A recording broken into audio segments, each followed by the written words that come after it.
இவர்கள்ட்ட நாட்டையும் அதிகாரத்தையும் திருப்பி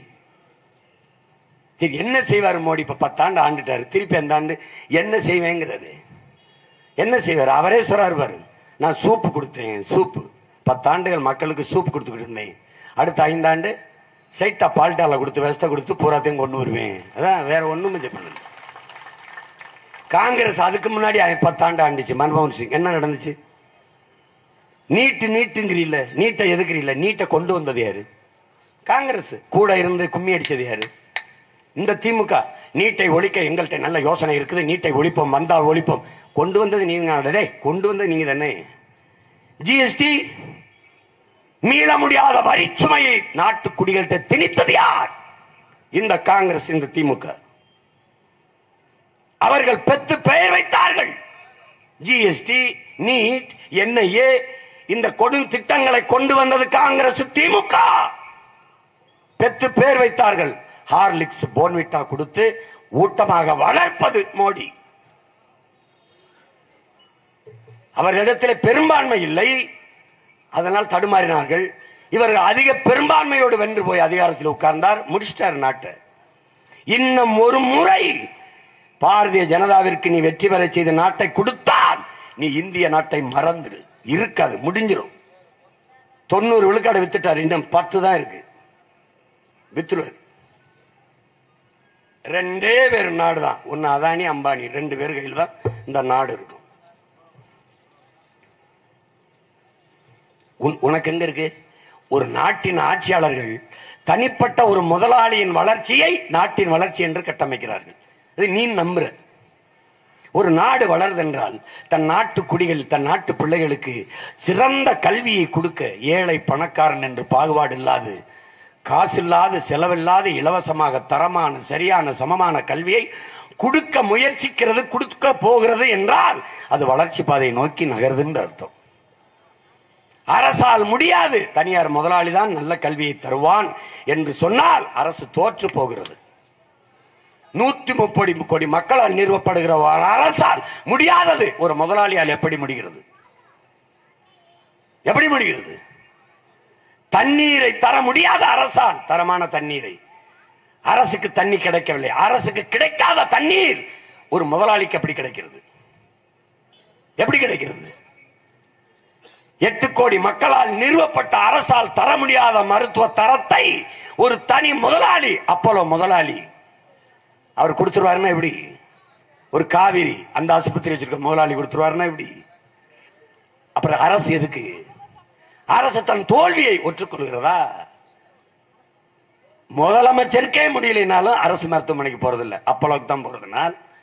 அப்ப தனியார் முதலாளி தான் தரமா தருவார், தண்ணி அவர் தான் தருவார், கல்வி அவர் தான் தருவார், மருத்துவத்தை அவர் தான் தருவார், போக்குவரத்து அவர் தான் சிறப்பாக நடத்துவார், ரோடு போடுறது அவர் தான் போடுவார், மின் உற்பத்தி விநியோகத்தை அவர் தான் நல்லா செய்வார். நீ என்ன புடுங்குவியா அந்த நாற்காலியில் உட்கார்ந்துக்கிட்டு? என்ன பண்ணுவ? இந்த கேள்வி உனக்கு எழணுமா இல்லையா?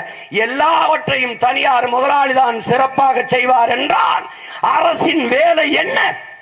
அந்த கேள்வி உனக்கு எழணுமா எழக்கூடாது? அரசின் வேலை என்ன? கமிஷன் வாங்கிட்டு கையெழுத்து போடணும். எல்லாவற்றையும் இலவசமாக தருகிற எனது அரசு, மடிக்கணினி, மிக்சி, கிரைண்டர், சைக்கிள் எல்லாவற்றையும் இலவசமா தருது. 1000 ரூபாய் தருது. அது ஐயா ஸ்டாலின் அரசு 1000 ரூபாய். எல்லாவற்றையும் தந்த அரசு தண்ணீரை, ஏன் தரமான தூய தண்ணீரை நாட்டு குடிகளுக்கு கொடுக்க முடியல, கொடுக்காது. ஏன் ஏன் கொடுக்காது? தண்ணீரை சலமாக இலவசமாக கொடுத்து விட்டால் தண்ணீரை விற்கிற முதலாளி பாதிக்கப்படுவான். அவன் பாதிக்கப்பட்டால் உனக்கு என்ன? அவனிடம் இருந்து வருகிற கமிஷன் நின்றும். அவன் 400 கோடி 500 கோடியும் கொடுப்பான், அதை இழந்துருவான். அப்படின்னா இவனுக்கு பேர் என்ன? முதலமைச்சர் கிடையாது, கமிஷன் பாய்ஸ், கமிஷன் புரோக்கர். இப்ப புரியுதா? இதை நீ யாருக்கான தேர்தல் என்று நினைச்சுக்கிட்டு இருக்க? உன் நாட்டை ஆளுகிற தலைவருக்கான தேர்தல் அல்ல. உன் நாட்டுக்கு முதலாளிகளுக்கும் மக்களுக்கும் இடையே வேலை செய்யற தரகரை தேர்வு செய்யற, தலைவரை தேர்வு செய்யல. பிரதமர் என்பவன் இந்த நாட்டிலே இன்டர்நேஷனல் புரோக்கர். முதலமைச்சர் என்றால் ஆல் இந்தியா புரோக்கர். ஏன்? உன் சிஸ்டம் அப்படி. தனியார்மய தாராளமய பொருளாதார உலகமய பொருளாதார கொள்கையை ஏற்றுக்கொண்ட நாட்டின் தலைவனாக இருந்து மக்களுக்கு சேவை செய்ய முடியாது. தரகராக இருந்து முதலாளிகளுக்கும் மக்களுக்கும் இடையே வேலை செய்யலாம், அவ்வளவுதான் செய்ய முடியும். யாராவது மறுக்க சொல்லுவாமோ? பெரிய பெரிய தலைவர்களாக என்ன இப்படி வந்து ஒரே டிவியில உட்காருவோம் ரெண்டு பேரும், இந்த எதிர்கருத்து இருக்கிற ரெண்டு பேரும் என்னோட வாதிட்டு தர்க்கம் பண்ணி வென்று பாத்துருவோம். எத்தனை கேள்வி எழுப்புறோம், ஒன்றுக்காவது பதில் இருக்கிறதா? ஒன்றுக்கு உங்கள் பிள்ளைகள் வென்று வருவோம். படித்தவர் படிக்காதவர் அனைவருக்கும் அரசு வேலை தருவோம். எப்படி தருவாய் சீமான்? நிலமும் வளமும் சார்ந்த தொழிற்சாலைகள், வேலை வாய்ப்பு, வளர்ச்சி. இங்க பருத்தி அதிகமா விளையுது, போடா பருத்தி சார்ந்த தொழிற்சாலை. கரும்பு நல்லா வரும், போடா கரும்பு சார்ந்த தொழிற்சாலை. வாழை நல்லா வரும், போடா வாழை சார்ந்த தொழிற்சாலை. என்னென்ன பண்ணுவோம்? வாழை மட்டையில வேட்டி, சேலை, பை எல்லாம் தயாரிக்க முடியும். சான்று காட்டவா? வா விருதுநகருக்கு. மீத்தேனி எப்படி எடுப்பா? பூமியை தொடாமல் எடுப்பேன்.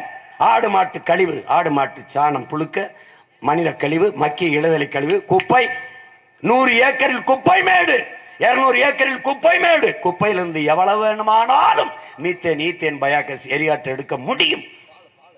சிங்கப்பூர் செய்து வெறும் மக்கிய மர கழிவிலிருந்து செய்து என்னால முடியாதா? மயிலாடுதுறையில என் கட்சி தம்பி ஒருவன் மனித கழிவு, ஆடு மாட்டு கழிவில் இருந்து இந்த பயாகஸ் எரிகாற்றை எடுத்து தன் தாய்க்கு கொடுத்து மோட்டர் பைக்கு அதிலே ஓட்டி வீட்டுக்கு மின்சாரம் எரிக்கிறான். வளையொலியில் இருக்கு பாரு. அவன் வீட்டில் செய்கிறான், நான் நாட்டில் செய்வேங்கிறேன். கரும்பு நல்லா வரும், போறா கரும்பு சார்ந்த தொழிற்சாலை. கரும்பை வெட்டுவதற்கு எதுக்குடா எஜுகேஷன்? கரும்பை காய்ச்சலுக்கு எதுக்குடா கல்வி? ஆனால் எத்தனை டன் வெள்ளம் காய்ச்சிருக்கேன், சர்க்கரை அவ்வளவு பிரிச்சிருக்கேன், வெள்ளை கட்டி அவ்வளவு எடுத்திருக்கேன். இதை கணக்கிடுறதுக்கு கல்வியான படித்தவன் படிக்காதவன் எல்லாருக்கும் ஒரே இடத்துல அரசு வேலை. நீ வாழ்விடத்திலே சென்னிமலை நேரடா வரும், அங்கே தொழில் நெசவா அரசு தொழில், அரசு பணி. மின்சாரத்தை ஏத்துறது, நூல் விலையை ஏத்துறது, எப்படா நெசவாளி வாழ்வா? எதை பத்தி நீங்க கவலைப்பட்டிருக்க? எதை பத்தி கவலைப்பட்டிருக்க? இங்கே தொழில் வளர்ச்சி என்பது பெரும் முதலாளிகளின் வளர்ச்சி தான். சிறு குறு தொழிலாளரும் தொழில் முனைவோர் தொழிலாளர்கள் பற்றி அவங்களை பற்றி கவலையே கிடையாது. நீ இன்னைக்கு வட இந்தியா வர உனக்கு வேலை செய்ய நினைக்கிற, இன்னைக்கு அவன் கூலி, சரியா 5 வருஷத்தில் முதலாளி, நீ அவனுக்கு கூலி. எழுதி வை, நடக்கும். உலகெங்கிலும் இது நடந்திருக்கிறது. இமயவரை பரவி வாழ்ந்த நீ காலடியில் எப்படி குறுகினாய்? இப்படித்தான் குறுகினாய். ஈழத்திலே உன்னை அடித்து விரட்டினான், நிலத்தை எடுத்துக்கொண்டான்.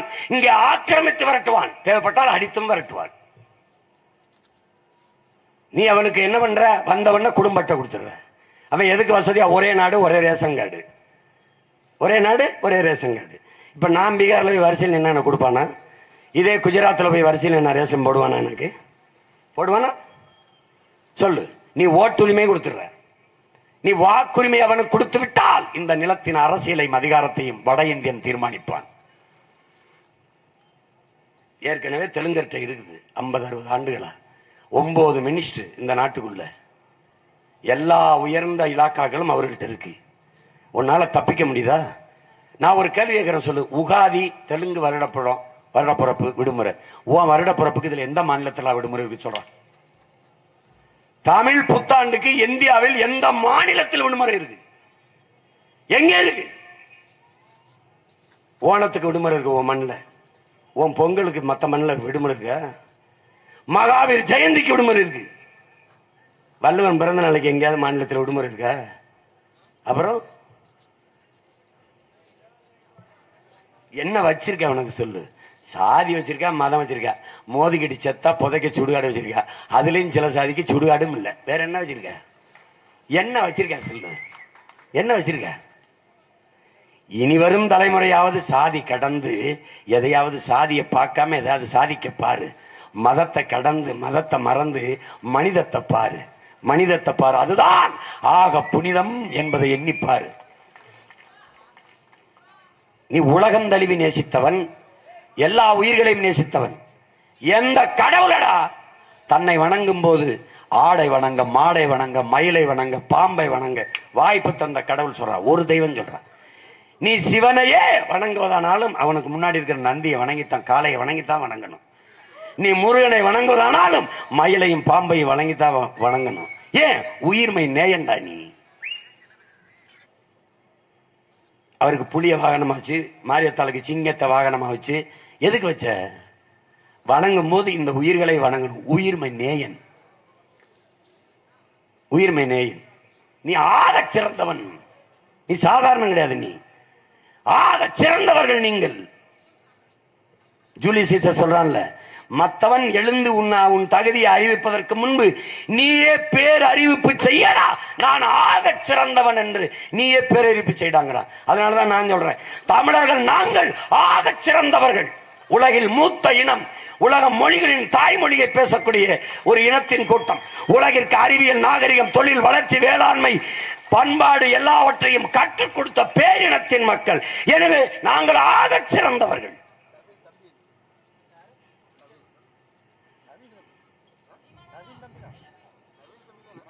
Me too.